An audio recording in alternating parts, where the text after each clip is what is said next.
All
right, ladies and gentlemen, welcome to MCJ Report number 184.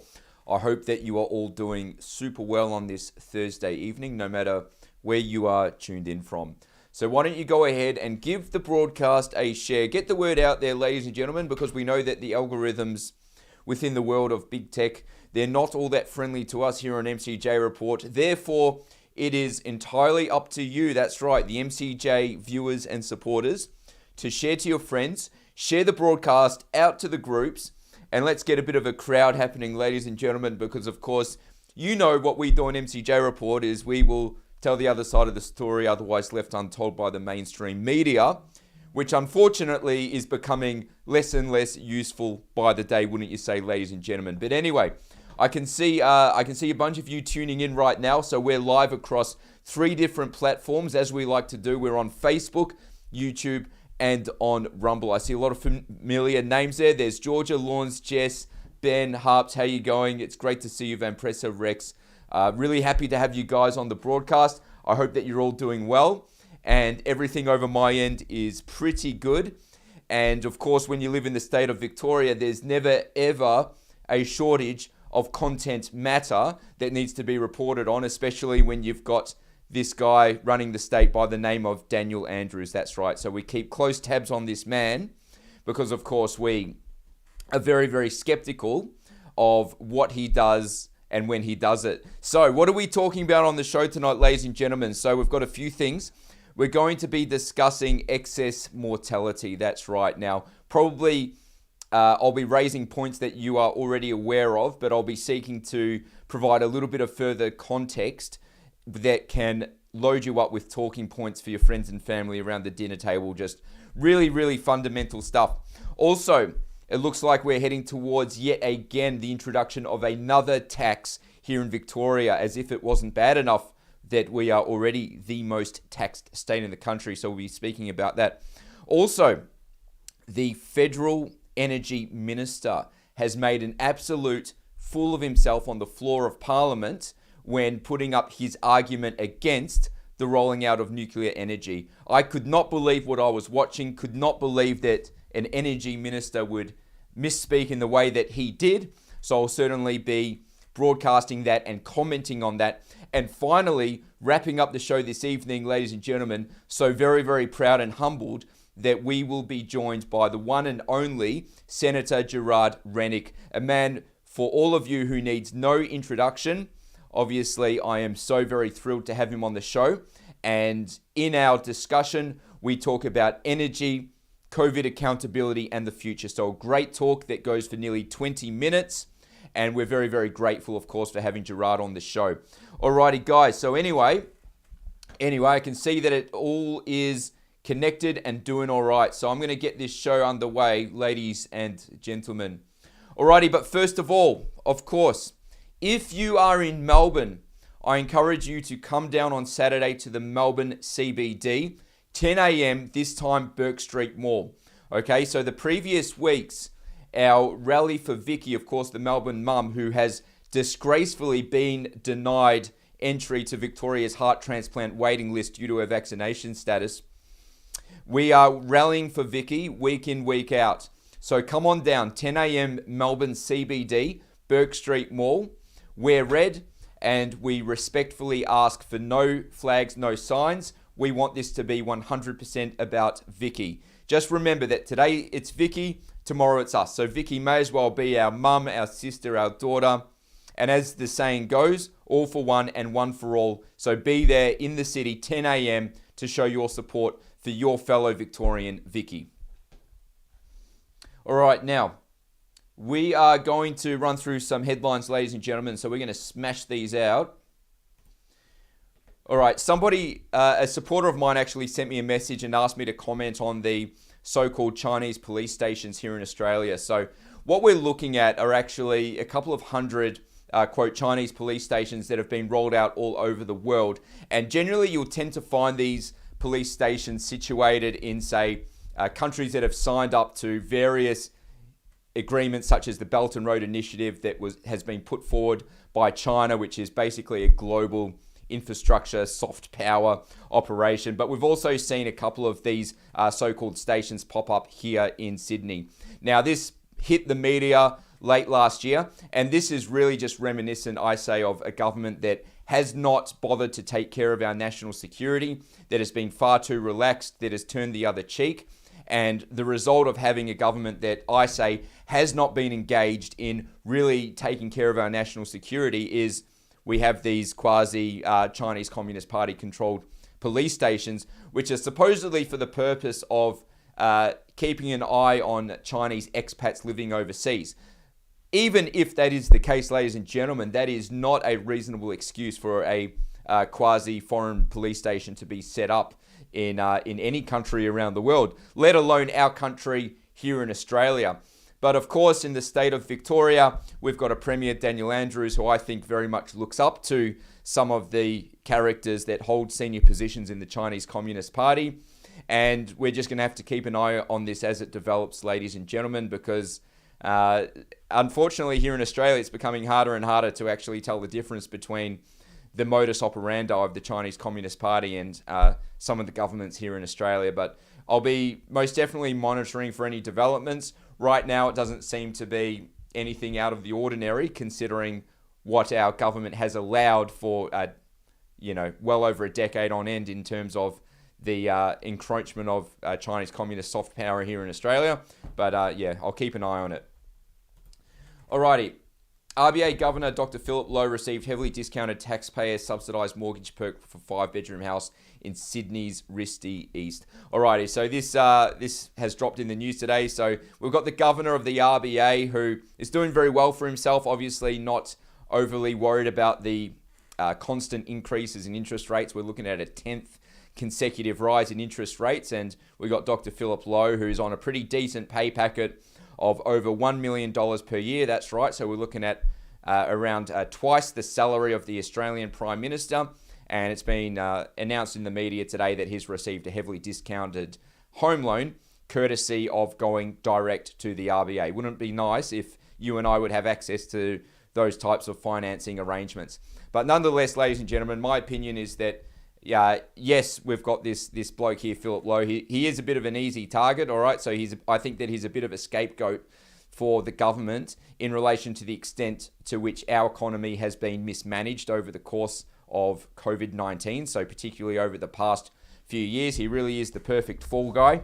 What I'd like to see is the government stepping up and admitting to the mistakes they have made in managing our economy since say, the end of 2019, the start of 2020, when, of course, the viral footage was released to the world from Wuhan of people supposedly falling in the streets, and the subsequent shutting down of our industries and the mass purchasing of various bits and pieces from overseas, including but not limited to COVID equipment. And you know exactly what I'm getting at. So will we see any accountability for the mismanagement of our economy from the powers to be? I wouldn't hold your breath waiting for a politician to admit they made a mistake. I dare say you'll be waiting potentially your entire life. Alrighty, so moving along here. Victoria entire council in Victoria sacked after disturbing murder of manager. That's right. So manager from a local council murdered back in 2021, but it appears that there's been supposedly some reported funny business in games taking place in this council in relation to some contracts which supposedly were not put through the appropriate tendering process. I dare say probably not all that dissimilar from certain contracts that are put forward through a state level. So Daniel Andrews has found it necessary, in his opinion, to actually sack the entire council. So just throwing the baby out with the bathwater, few funny business, and a murder that took place against a council employee, and now the whole council's gone. So what do you think this is about, ladies and gentlemen? I think it's pretty interesting to dismiss an entire council. Surely one would presume that a police investigation would be the most appropriate course of action. But in the state of Victoria, I guess we're really entering an era whereby decisions are made unilaterally from the top down, stroke of a pen, dismissed, off you go, no need for due process. And I'm just starting to wonder if the presumption of guilt is beginning to take over the presumption of innocence. But anyway, moving along here. Report shows Australia's excess mortality rate has risen to levels not seen since World War II. All right, so we've been talking about this, of course, in relation to the excess mortality we're experiencing in our country, but none of the experts seem to be able to put their finger on exactly why Australians are dying at record rates. And I've been racking my brain and I can't seem to figure it out. So anyway, what does it say here? A, quote, troubling news study released this week has shown Australia is experiencing its highest excess mortality rates in over 80 years. All right, so according to the Actuaries Institute, all right, that we're going to talk about, there was a 12% increase in excess deaths in 2022. Of the additional 20,000 deaths, they're saying that 10,300 were attributed to COVID-19, with another 2,900 deaths were from the virus as a contributing factor. So what do you think, ladies and gentlemen? Pretty bold assertion.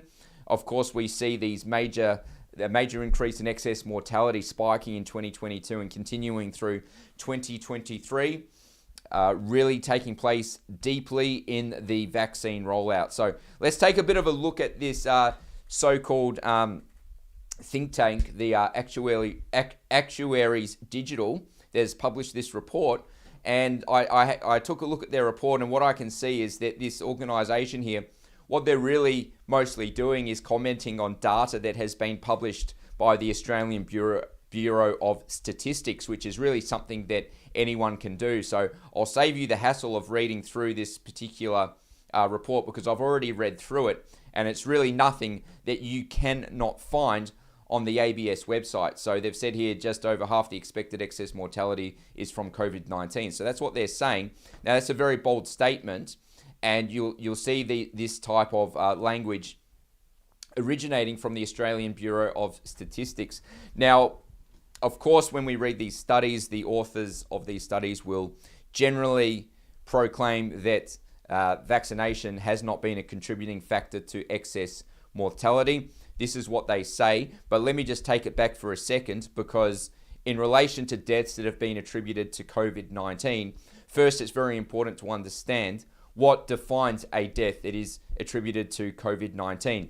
So here in Australia, right, as we are a member of the World Health Organization, we adopted very early on the uniform definition of what constitutes a COVID case and what constitutes a COVID death. We've covered this a lot on MCJ Report, but I think that it's very important to revisit this topic, because there's still a lot of people out there that don't actually that aren't actually able to grasp the concept of what these terminologies mean. So have a look at this.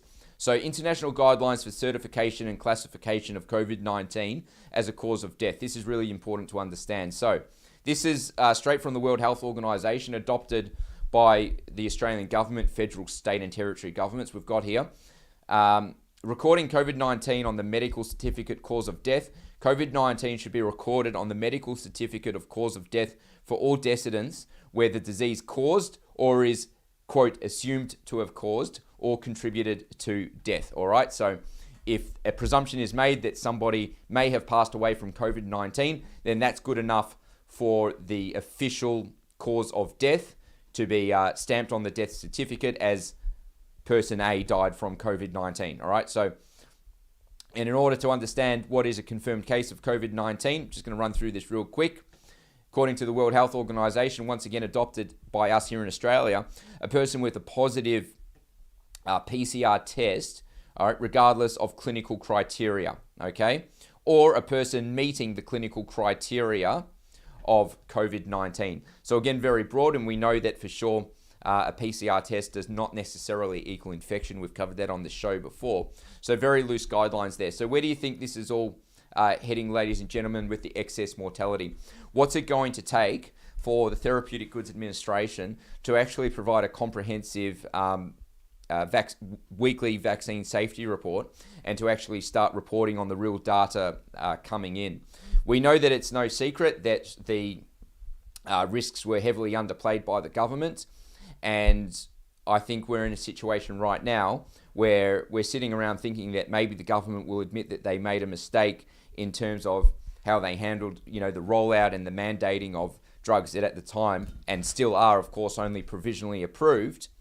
And now we see, of course, one report after another essentially blaming the excess deaths on COVID-19, despite the fact that, of course, the government and the media and everybody involved were singing the same tune, which was, of course, that the consuming of these provisionally approved drugs would supposedly greatly limit hospitalization and death. But actually, we see the opposite. So these are just really basic stats and talking points that I just wanted to load you up with. No conspiracy theories here, ladies and gentlemen, but clearly we're in a situation where the messaging from the government is, over the past couple of years, has not matched up to the situation that we're now in terms of the mortality data. All right, moving along here. 100 mil blowout hits Australia's new embassy in Washington, D.C. So this is just very typical of the state of play here in Australia at the moment, with no accountability, unfettered spending, and the people who cop it at the end of the day are, of course, you and I, the Australian taxpayers. So what we're looking at here is a new embassy in Washington, D.C. That's it right there, that has gone over budget by $100 million. And we've got the ambassador there. His name's Arthur Sinadine's looking very proud of himself. And there's been no itemized publication of why we were required to fork out an extra $100 million. There's been no cost-benefit analysis of this extra spend in this lavish embassy in Washington, D.C. Just another case of the government running off with our taxpayer dollars without any accountability. Who here thinks that it would be really nice if the government would perhaps publish an itinerary or should I say a purchasing list, a buying order, some sort of plan, a business plan, a proposal, breaking down exactly how this $100 million was spent, where it's being spent on? I think that you and I, the Australian taxpayer, we have a right to know how the government spends our money, especially in instances where we're looking at major blowouts. We're looking at $1/10 billion in this case for a building that's being built overseas all the way in Washington, D.C., and the government doesn't even have the courtesy to inform the Australian people why there was a blowout and what the money's being spent on. Typical of the state of play here in Australia, I dare say, ladies and gentlemen. Alrighty, now, let me just make sure that we are connected. Okay, I see that Facebook appears to be connected. If you've just tuned in, you're watching MCJ Report. I'm your host, Morgan C. Jonas. Make sure that you go ahead, give this broadcast a like because it helps with the algorithm, and go and give it a share. Share the broadcast out, whether you're on Facebook, YouTube, or Rumble. Go and share it out to your networks because we're independent media, and unfortunately, the algorithms do not particularly work in our favor. That's why it is up to you, the MCJ supporters and viewers, to get the word out there. Carolyn says that an FOI request are needed. That would be pretty nice, unless, of course, it's a situation where half the documents are blacked out, which seems to be an occurrence that becomes more and more regular as the years go on. Alrighty, so let's get this show on the road, shall we, ladies and gentlemen? First major story of this evening. Andrews plots new city tax. Rightio, so what we're looking at, ladies and gentlemen, is a new tax to be imposed on the public by, of course, the Daniel Andrews Labor government. Now, we all thought that it was bad enough that here in Victoria, we are the most taxed state in the entire country. But the government wants to tax you more simply for the privilege of heading to the CBD, the Central Business District. There's a little explainer video here. Take a look. Melbourne's gridlock worsens. A congestion tax has been proposed to help ease the squeeze in and around the city. Reid Butler's on the notorious Victoria Street in Carlton. Reid, how would the charges work? Well, essentially, Pete, you'd have to pay for the privilege of driving into the CBD. Under this proposal, the inner city would be surrounded by an invisible wall. Victoria Street here would form part of the boundary. So imagine you're driving down Rathdown Street here towards the CBD and bang, you would be charged, and then you'd be hit with another fee driving back out again. The drivers we spoke to for this story say it's unfair considering everything is going up at the moment, but the experts believe that this change could have a really big positive impact on roads right across Melbourne, from Ringwood to Craigieburn and Altona.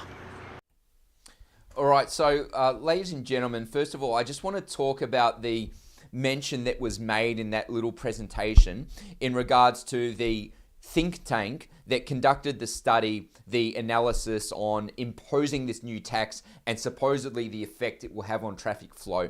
All right, so the so-called experts referred to by the reporter are from the Grattan Institute. So I'm going to tell you a little bit about this organisation. It says here on their website, all right, so these are their words. It says here, quote, "We are independent, taking the side of the public interest rather than interest groups. We receive no ongoing government funding and reject commissioned work to ensure this independence." All right, so very big on independence. Now, I read this statement, ladies and gentlemen, and what stood out to me the most were two words here: ongoing government funding. All right, sorry, three words: ongoing government funding. We receive no ongoing government funding. So I thought to myself, well, do you receive once-off payments from the government, once-off sort of funding arrangements? Because if the line here said we receive no government funding, I'd think, wow, that's impressive. We receive no ongoing government funding. So what do they receive? Sporadic government funding. So I took a bit of a look into this, ladies and gentlemen, to see, all right, is this institute truly independent? Can they truly stake claim to being independent? And well, that's going to be a matter for you to decide at home. I've got my own thoughts, but let me show you here on their website.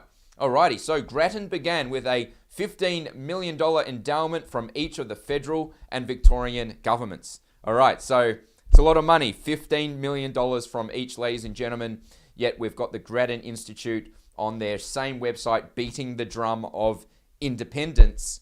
Seems a little bit fishy, wouldn't you say, ladies and gentlemen? So moving along here, we can see on their website the founding members of the Grattan Institute, the Australian government and the Victoria state government. So I just think that it's a little bit rich for a think tank to be claiming independence whilst actually listing their founding members as both the federal and state government and admitting to receiving tens of millions of dollars in funding from these from the government. So there's a few problems I see here. So first of all, the Victorian state government spends billions of dollars per year on infrastructure, yet congestion is worse than ever. So right here in Victoria, ladies and gentlemen, no surprise, especially since Daniel Andrews' election to Premier more than 8 years ago now. Here in Victoria, we've got the biggest spend on infrastructure per capita, billions of dollars per year, yet congestion is getting worse and worse.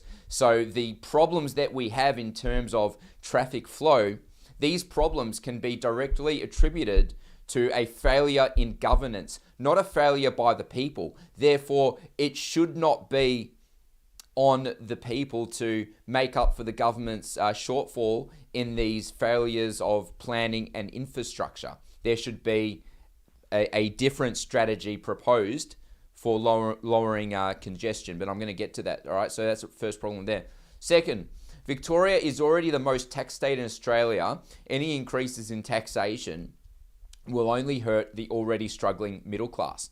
But according to the Daniel Andrews Labor government, they tend to think you can simply cut a rock and draw blood, and that appears to be the strategy that they've decided to employ in this particular situation. Also, what type of cameras will be used? All right, so again, when commuters travel to the CBD, there will be cameras that scan license plates, and from that point, the details of the license plate will be transmitted to some type of central database, and the drivers of each respective vehicle will of course be charged the tax. So I'm just going to read again. What type of cameras will be used? Which company are they provided by? What is the dollar value of the contract? And where will the collected data be held? Did you ever think that? So the government, in a very sneaky fashion, will actually be in control and in charge of all Victorians' details via their car registration, who travels to the city, what time, and how often. So once again, the further centralisation of our data. And I'd like to know if the Victorian state government has conducted any type of statement of compatibility to make sure that the introduction of this arbitrary tax is in line and is compatible with our human rights, our right to privacy. I doubt they have, but if they have, we know that, based on the type of rhetoric we see from the government, that they'll say whatever needs to be said to convey to the public that they're supposedly not encroaching on our privacy, as demonstrated through the health amendment bill that we spoke about on the show last week. So anyway, also, surely there must be an alternative method for reducing congestion, right? There has to be another way, ladies and gentlemen. Getting cars off the streets of Melbourne, surely imposing additional taxes is not the way to do it. And don't expect on receiving any answers from our transport minister, our Minister for Infrastructure, Jacinda Allen, because of course her primary job is to say yes to Daniel Andrews. So what can be done? What can be done, ladies and gentlemen? So this is something that I've spoken about a few times on the show. It's nothing new, all right? So I'm not taking credit for this idea. But what I would love to see in Victoria, and I think this will only be possible with a change of government, is the establishment of what's referred to as special taxation zones. All right, so the way it works is a region will be allocated for special taxation conditions. So generally, you're looking at a region out in the countryside, say in regional Victoria, if we're going to use Victoria as an example. So in this region, you've got the implementation of special taxation conditions, which actually enables businesses to, of course, keep more of what they earn, keep more of their profits, reinvest their profits back into their business, hire more staff. And these special taxation zones have an uncanny way of attracting investment, both domestically and foreign. Very, very common strategy used in the United States, in Japan, and also Europe.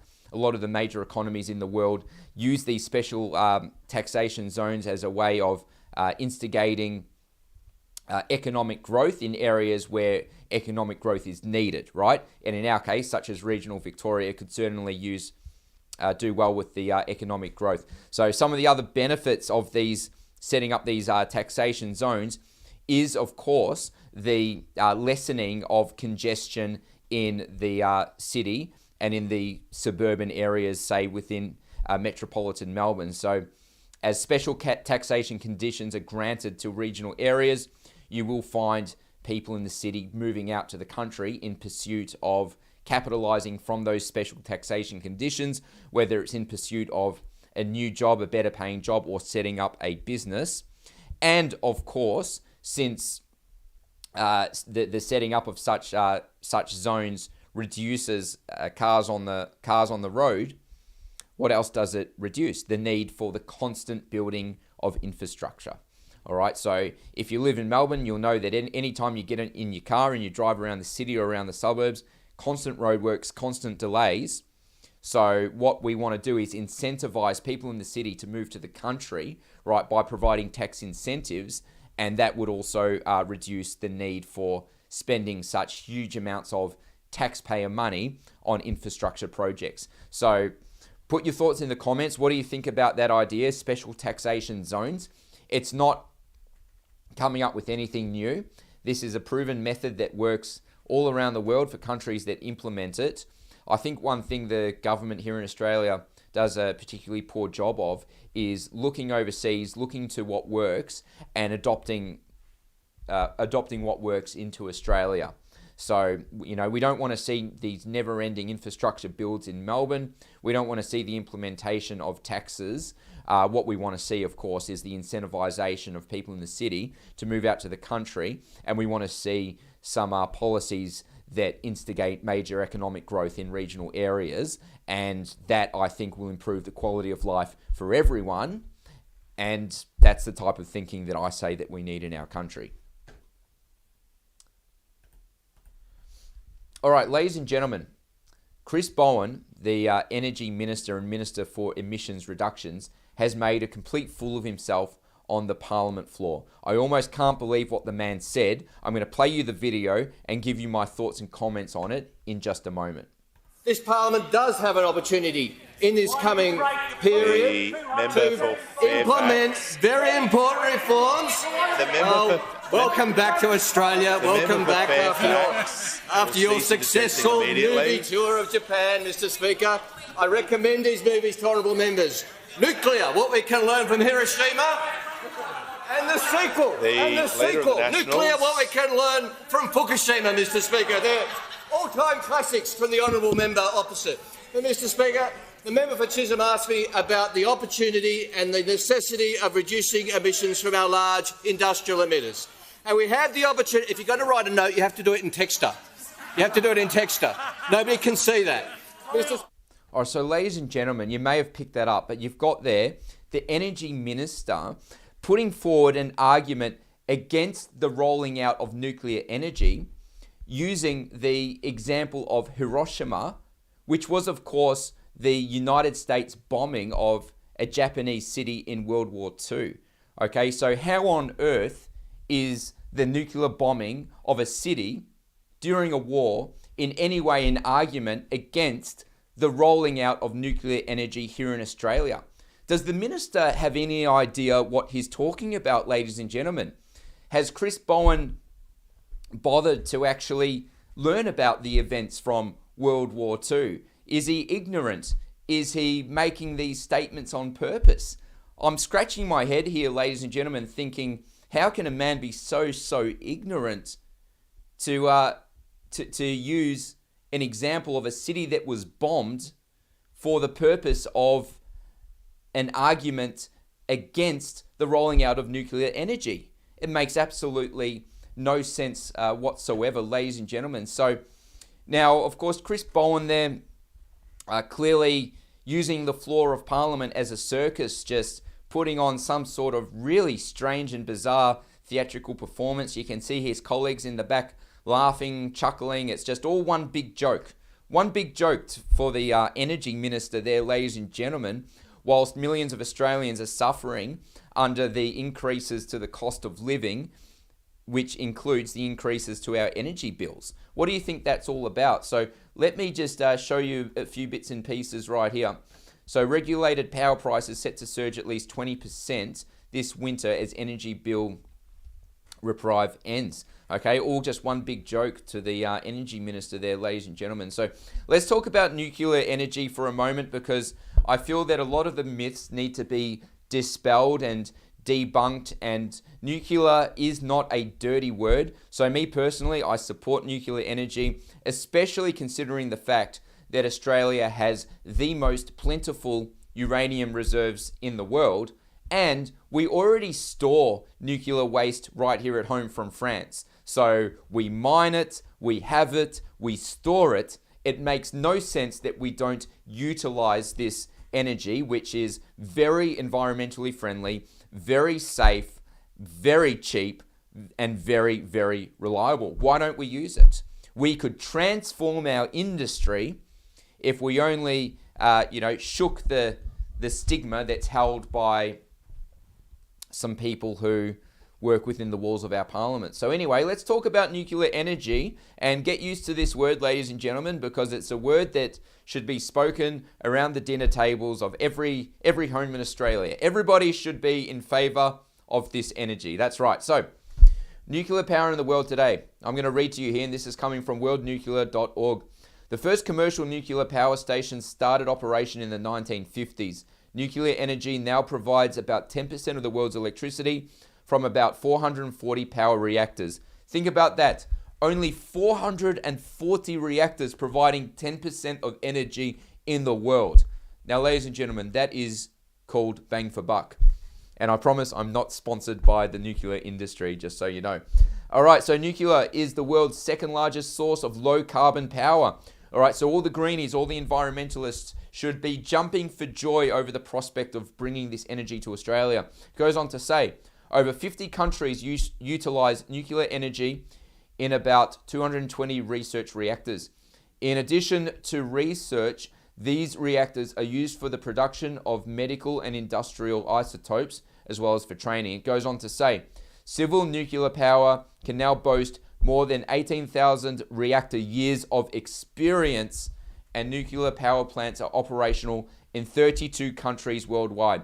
All right, so power plants operational in 32 countries, yet a total of 50 countries benefiting from this power. What do you think that says? Now, the devil's advocate is saying, well, what if there's an accident? It's so dangerous. Well, ladies and gentlemen, what perhaps some people don't understand, especially in the case of Minister Bowen, is that there has not been a serious accident for more than 10 years. That's right. So let's have a bit of a talk about when the last one was. Alrighty, I've got some information here for you. Alright, so 2011, more than 10 years ago, one person was killed or injured in France after an explosion. Of course, that same year earlier on was Fukushima in Japan, whereby the disaster there at the nuclear power plant was triggered by a tsunami. That's right. So every time there has been one of these accidents, what you tend to see is the industry developing in leaps and bounds in terms of safety and precautionary measures. It's one of the safest energy production methods really going around. So 2021, and Bowen referenced that in addition to Hiroshima, just utterly distasteful, a disgusting statement for especially a minister to make on the floor of Parliament. I can't believe it. So that was a total of 4 people that died. So 1 died plus 3 labour accidents, and plus a broader number of primary ill or elderly people from evacuation stress. All right, so these problems coming about after the tsunami. I'm going to read to you here.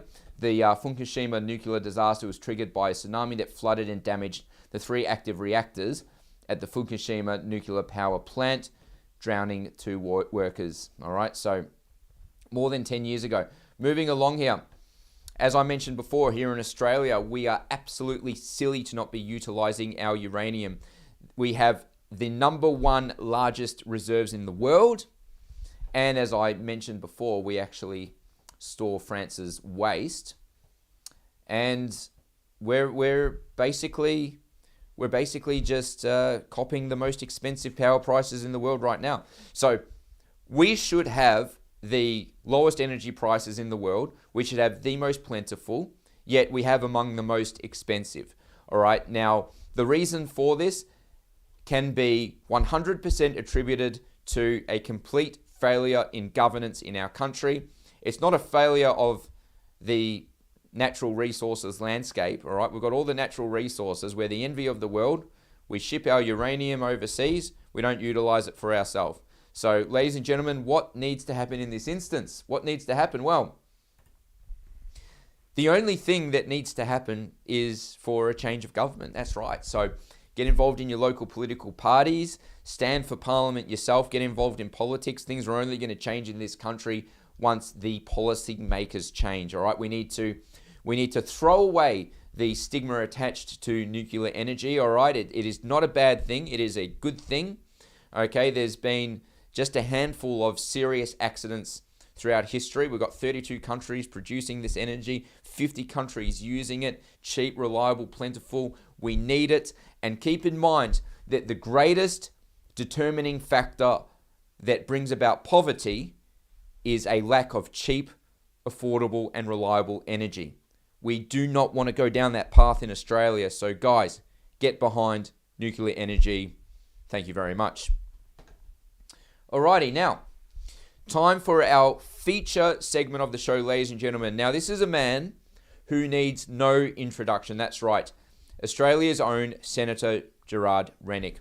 I was so very, very humbled and proud to sit down with Gerard yesterday. We discussed a few different topics, including, but not limited to, energy in Australia, COVID accountability, and also the future and a few things that we as Australians should be doing in order to secure a better future for our children and future generations. So without further ado, it is my utmost humble pleasure to present to you Senator Gerard Rennick. All right, ladies and gentlemen, we are very, very proud and humbled to be joined here today by the one and only Senator Gerard Rennick. Gerard, welcome to MCJ Report. Now, let's just get stuck straight into it. There's lots of talk out there in the community, lots of concerns in relation to the direction or perceived direction of governments, both state, territory, and federal. So I'd like to ask you, in your opinion, what would you say are the greatest threats facing Australians right now? Well, look, I mean, what we've seen in the last 3 years, I guess, is just an overreach of government into the personal lives of individual Australians. And I personally think that has gone way too far. And I actually, interestingly enough, in my maiden speech back in September 2019, I actually talked about how in the last 40 years, governments have marched on into the bedroom, family home and classroom, telling people how to live their personal lives, whilst at the same time they've privatised all our infrastructure and walked away from delivering essential services, which is what we really pay tax for, is for basically essential services, not for regulation. Yep, absolutely. And you cover multiple of these facets in your work within Parliament and also the publishing of which you're engaged with on social media. So let's touch on net zero. So let me ask you, if net zero goes by unchallenged, what impact do you think that will have on the standard of living for Australians and our economy? I think it will have a detrimental impact on our standard of living. Obviously, renewable energy is a lot more unreliable and a lot more expensive. And ironically enough, I think it's probably worse for the environment than carbon dioxide itself, in the sense that carbon dioxide can be recycled naturally via photosynthesis. So, but renewable energy, as your listeners will know, the sun isn't always shining, the wind isn't always blowing. That means you need backup and storage in the form of batteries. That requires enormous mining of metals, which defeats the purpose of trying to stop coal mining if you're just going to replace it with metal mining. But then there's the transmission lines that then have to connect all their solar panels and wind farms, which are much smaller than a power station, for example, into the cities. So you're going to end up with extra storage, environmental impacts, extra and cost impacts, extra transmission lines. You'll have greater insecurity in the stability of the grid. So, there's things like, and a lot of your listeners may not be aware of this, but you have things like synchronous condensers, for example, that maintain the frequency control, have security control. So these things are all going to add cost to the system. And then most, renewables, if you're lucky, they say windmills and solar panels might last 20 years, windmills 25 years. I personally question the turbines lasting, the wind turbines lasting 25 years, in the sense that I've seen so many photos now of turbines that have basically busted within 12 months. Up here in Queensland, there's a project up at the Cooper's Gap wind farm where something like 90 of the 150 wind turbines had to have the turbine themselves replaced in the first year. So they're very, very unreliable. Yeah. Rightio. And should alternative measures for generating electricity not be introduced, or should we not simply go back to what we've always done? Where do you see Australian power bills going in terms of pricing? Well, look, I see power bills going up for a number of reasons. Renewables are more expensive, but we've also failed to supply a sufficient amount of baseload energy into the system. And what we're actually doing is closing baseload energy power stations down like coal, for example, and we won't use gas. Going forward, we don't always have to use 100% coal. I mean, I'm open to serious hydro electric power stations. You know, there's still some places around Australia, North Queensland, Clarence River in New South Wales, where you can harness hydro energy. And the beauty of hydro energy is you get to build a dam and then provide irrigation for farmers and greater water security. And in some cases, it can actually be a tourist attraction as well. So I've always been a fan of hydro energy.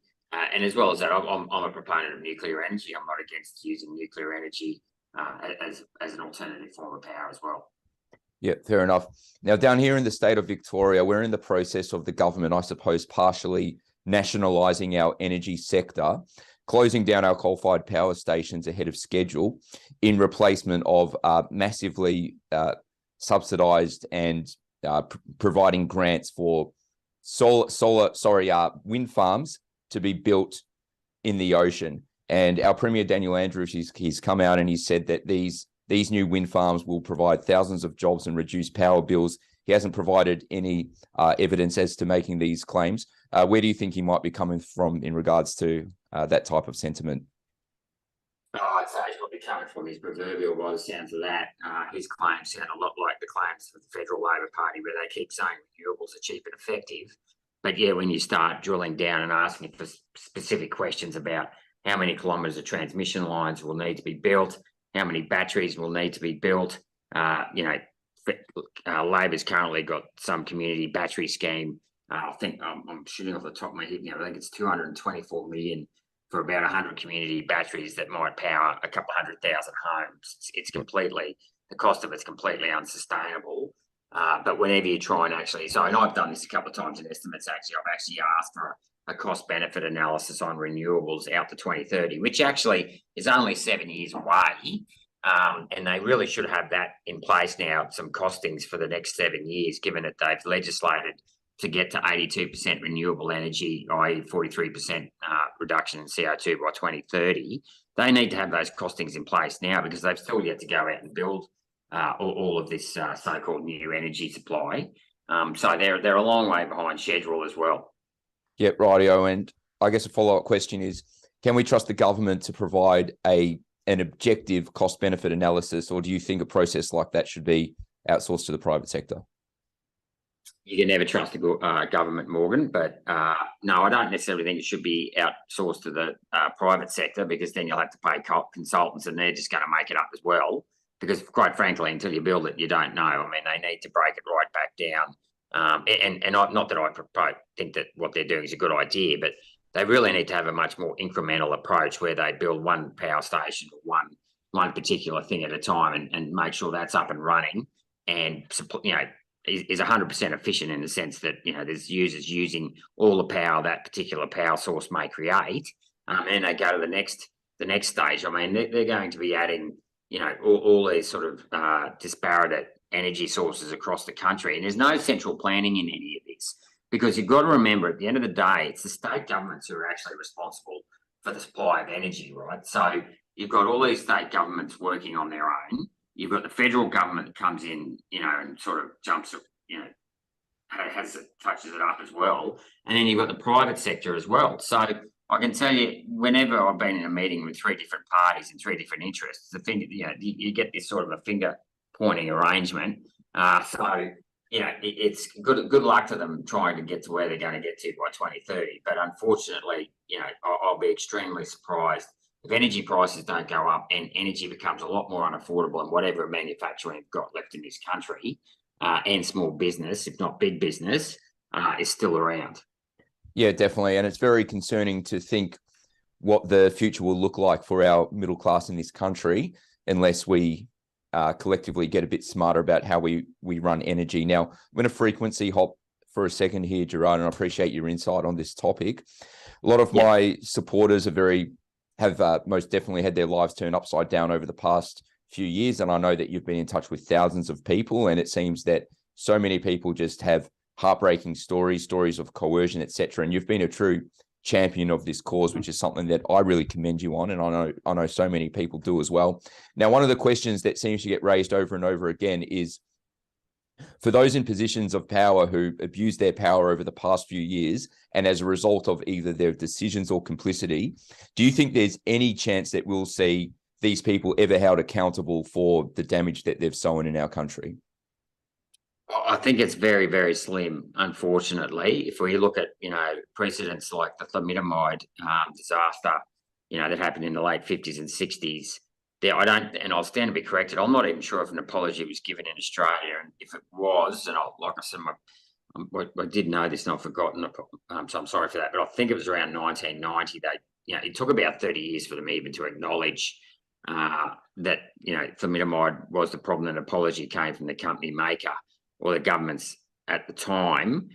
We've also got the infected blood scandal of the 80s here in Australia, where thousands of people, including young children and haemophiliacs, were infected with infected blood containing HIV and hepatitis C. There's been no apology forthcoming from the Australian government with that debacle. So it's not a good. The precedent isn't really there. I'd like to think at some stage someone's going to look into the COVID handling of COVID by governments, and a lot of my colleagues and myself. Well, I'd rather a Senate inquiry, but I'll take a Royal Commission as well.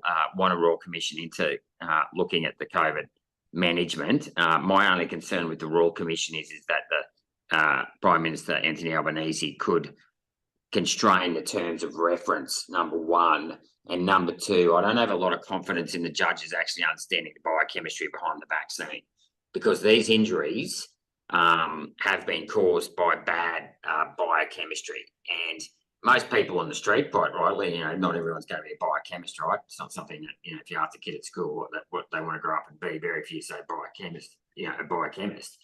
So I'm not sure that the judges will have the proper skill set to even evaluate just how reckless the TGA was, number one, in approving the vaccine, and then just how, callous and cruel they have been in not acknowledging the injuries once they've occurred, step two, and number three, in the government themselves not actually paying out on these vaccine injuries, which, or delaying the payment of these vaccine injuries, if ever. It's just absolutely disgraceful. Yeah, definitely. And this has been a big question on my mind. I followed the entire process from the TGA from the get-go, and what it appeared to me, and please correct me if I'm wrong, was that the TGA seemed to be changing their policies as the rollout was taking place, from the policies in relation to making therapeutic claims about drugs, especially provisionally approved drugs. And it appeared to me that anyone who was anyone in the public space could make any remarks they wanted about these provisionally approved vaccines without the typical consequences, which would usually result in fines and even jail time for certain misleading claims. So I was always curious, how is it that these policies within the TGA were able to change with the wind in order to, I suppose, meet the rollout objectives of the government?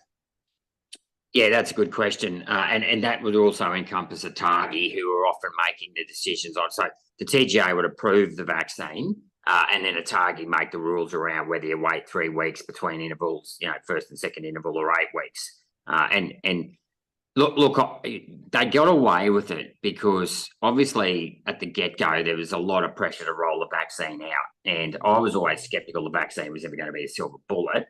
But early on I was like, well, if we've got to get out of COVID, so be it. Not that when I say so be it, if people want to take it, take it. I'm not going to tell you not to take it. As I said, though, I was always skeptical that it was going to be effective. I didn't appreciate, however, early on, as I suspect most people didn't, that it was actually going to be so dangerous. And what's annoying is that the TGA cut a lot of corners when they approved the vaccine, and they knew they cut corners. Number one, number two, this was a new technology. I mean, I don't like the word vaccine. I mean, it's a prophylactic. They're using it as a prophylactic measure. So and that's how they're sort of confusing people between the word vaccine and prophylactic measure. I mean, a vaccine should give you sterilising immunity, in my view. because you've got you get a weaker strain of the virus that you're trying to protect yourself against, and your body creates a set of antibodies to protect against that. That's not what happened here. You don't get a weaker strain of the virus. You actually get a stronger strain of the virus.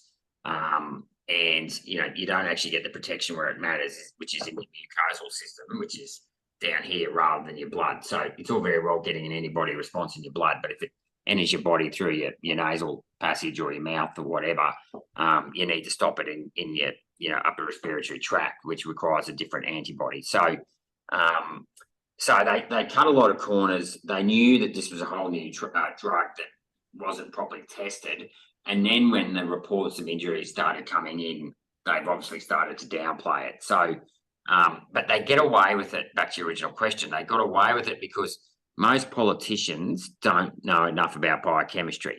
And early on, yet again, I could understand, given that you had the premiers putting a lot of pressure on people, with their lockdowns and daily fear-mongering press conferences, why people felt the need to take it. I'm not saying it's right. I'm just saying the circumstances that led up to it with the lockdowns and the border closures and everything, people just wanted to take it to get their life back. And it was, that in itself, I think was callous and vicious. And, if I don't want to preempt any outcomes, but verging on criminal, let's put it that way. So I can see why people said, right, let's roll it out. But once it became obvious, in my view, that by late 2021, I was saying late 2021, say September, October 21, that young people were being seriously injured by this vaccine, you didn't need to be a biochemist to understand that it wasn't safe. And at that point, that's when they should have said, righto, that's it, no more. They could have, did the Homer Simpson retreat into the hedgerow thing by saying, well, we got the older people vaccinated. They were already at 80% by about September, October 21. No, they doubled down. They basically guilted parents into getting their children vaccinated, even though the Doherty Institute modelling said you didn't even need to vaccinate children. They kept the borders closed up here in Queensland. They locked us out of, pubs and restaurants out of our jobs. They mandated us out of our jobs. And then they turned around and said, you've got to get a third shot to boot. And we're encouraging us to get a third shot. So that's at the point, where I think politicians have failed. Well, they failed initially. The premiers failed from the get-go because they overreacted from the start. But sort of there's two parts, I guess, was the initial fear-mongering, lockdowns, everything like that. And then the second part was, well, we're not going to let you out of this until you take this vaccine. That was the big mistake on the way out, was that they just said, we don't care, we're just going to leave mandates in. And of course, for many people, they still apply today, even in the private sector where they're not even needed or weren't even needed in the first place. Yeah, absolutely. I hear. Now, I'm conscious of your time, so we'll wrap this up. I just wanted to ask you a final question, and that is that we've got millions of Australians throughout our country very concerned about the future. We see inflation, interest rate rises, we see the crisis in our property market, food prices, energy prices, the stagnation of wages. What advice can you give to everyday Australian families to help safeguard themselves and their children for the future, given the uncertain times that we are living in? Oh, gee, that's a hard one, because that obviously depends on personal circumstances. But obviously, try and, if you get in your job, try and stay, stick it out and save as hard as you can. It's hard to give general advice around people's personal financial circumstances, but I would say, in terms of the government and how, the way our governments behave, if you really want to make a difference, join a political party and get active in your political party so that you pick the right people to go to Canberra or Melbourne. Yeah, definitely, and we'll make the change from within. Now, before we head off, here in Victoria, of course, we've got a Premier by the name of Daniel Andrews. Is there a certain message you'd like to deliver to the Premier before we shut the broadcast off? Yeah, I think he needs to apologise to the Victorian people for locking them down so long and then claiming that the vaccines were going to be safe and effective when they clearly weren't. And if he can't admit that, then he's not honest. Exactly. Senator Gerard Rennick, very much appreciate your time. Thank you for everything that you do. I know that there are so many Australians who look to you as a leader, who look to you as a beacon of light in a sea of darkness, I would describe it as. So thank you for doing what you do, and mate, keep fighting for the people, and I hope to have you back. Thanks very much, Morgan. Have a great day, and good night to all your listeners. Cheers. Thank you. Thanks, mate. Alrighty, a massive, massive thank you to Senator Gerard Rennick. Thank you so much for doing what you do, and I know that I speak on behalf of so many Australians when I say that we are truly grateful for your service and representation in the Senate, and I know that many of us feel very lucky to have you there. So hopefully, Gerard, will have you back on the show soon. Alrighty, ladies and gentlemen, this just about brings us to the end of the evening. That's right. I'd like to thank everyone for tuning in. Now, there's one last little thing, ladies and gentlemen. If you would like to support the show to ensure the longevity of MCJ Report, the good news is that you can. You can become an MCJ Report member from $5 per month. That's right. So now, first of all, let me just say that MCJ Report will always be free and open to anyone who wants to view the content. That's right. There'll never be any paywalls or anything like that. But of course, a lot of time, effort, and resources goes into the show. I do all my own research, all my own graphics, production, and MCJ Report has a staff member working behind the scenes. So if you'd like to secure the longevity of the show, please consider becoming a member from just $5 a month. So you'll get a bunch of perks and benefits, including member-only weekly emails, invitations to special events, other bits and pieces as well. So I'm just going to pop that in the chat right there. So if you'd like to sign up, you can just go on over. It's mcjreport.com and click on the membership tab, and you can support the show that way. And if you do, that'd be awesome. If not, that's totally fine as well. Alrighty, now. Alright, that's just about takes us to the end of the show, ladies and gentlemen. So if anyone has any questions, I'm happy to take a few questions before I log off for this evening. I think we did a pretty good job filling the 1 hour lot there. So I can see Rumble's kicking on. We've got a good little crowd on Rumble. It's great to see you guys. We've been building back again. Some of you may realize that in the pre-show email that I sent out, I actually said in the email that the show would be tomorrow night. I hope that a lot of you picked up that was actually a typo and that the show was tonight. So just know that it's always Thursday night, 8 p.m. So if the email says tomorrow night, just know that that's just your friend Morgan, unfortunately, making a mistake. So I can see Facebook, YouTube, and Rumble all connected right now. So I can see all the comments from all platforms. If you've got any questions for me, your buddy, as I like to say, your favorite freedom guy from Melbourne, then go ahead and pop it in there, and I'll do my best to answer the questions. There's Harps there. How you going, my friend? Mate, I'll talk to you about that offline. How about that? Lavender says, great interview. Kerry says, thank you for all you do. Well, no, thank you, Kerry. It is the MCJ supporters and viewers that make this worthwhile. If you guys didn't tune in, then I wouldn't do the show. How about that? Because otherwise it would be meaningless. I'd be talking to a wall, and I don't think anybody likes to talk to walls, although some people speak to others like that. Probably some people in office, I'd say. There's Tony there. Tony says jerky for membership. I accept that offer. So, ladies and gentlemen, that's Tony Kovac there from FATV Jerky. I really do recommend that you check out Tony's business. An awesome success story. That's right. I'm going to embarrass you now, Tony. I don't know if he gets embarrassed, but I'm proud of what Tony has done. So you've got Tony, former Navy, learned how to make beef jerky in the Navy, coupled with an old family recipe from his wife. Tony starts making beef jerky, right? Ends up leaving the Navy and honorably, okay, of course, honorably, and starts a business. And now his business is growing. So check out FATV Jerky for great beef jerky made in Geelong. And I'm a big fan. The only one warning is once you start eating, you probably won't stop because the quality is exceptional. So go and check out FATV Jerky. And I did not get paid for that plug. I'm doing it out of love for the jerky and in the hope that Tony may subscribe to MCJ Report and pay me in beef jerky. Anyway, there's Vicky there. Thank you. That's very nice of you to say that. There's a couple of Vickies, Vicky Butters and Vicky Coleman. There's Tony. There's Simone. How you going? Tony says, when will there be a royal commission into the COVID deceit? There will be a royal commission only if a sufficient number of seats in Parliament are able to change to people who genuinely care about social justice. Only in that instance will we see a legitimate commission into the misgivings that took place during COVID-19.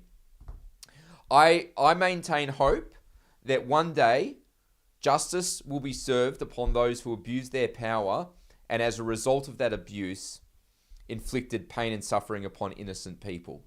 I'm never going to let this go, and I hope that you don't either. All right, let's see. Just having a look at the comments. If anyone has any questions, speak now or forever hold your peace, as they like to say. Let's see. Queensland time is 7 p.m. Okay, that's true. So Queensland is 1 hour behind Melbourne. So that's why I put the time zone. I say Australian Eastern Daylight Time, 8 p.m. Thursday nights. And when the time zone changes back to daylight savings, I'll change that. So just make sure that it's 8 p.m. Melbourne and Sydney time. There's Jess there. How you going? And it's my pleasure. It's indeed my pleasure, you know. MCJ Report once a week. And if we get the sufficient support, then I will expand the operation. That's right, guys. Alrighty, so I don't see any more comments coming through. So I think that I'm going to wrap this up. I'd like to thank everybody for tuning in tonight. Again, if you'd like to support the show, links in the description. Go to mcjreport.com. Click on the membership tab. You can become a member from $5 a month. This will secure the longevity of MCJ Report to make sure I can keep doing the show. And once again, MCJ Report will always be free and open to anyone who wants the content. So there's no obligation, of course, to to become a member or anything like that. So anyway, lots of love. I hope you guys are doing well. And remember, if you're in Melbourne, 10 a.m. Burke Street Mall, come on down and stand up for your fellow Australian, Vicky, who has disgracefully been denied admission to Victoria's heart transplant list due to her vaccination status. An attack on one is an attack on all. God bless you. God bless our country. And I'll see you next Thursday right here on MCJ Report.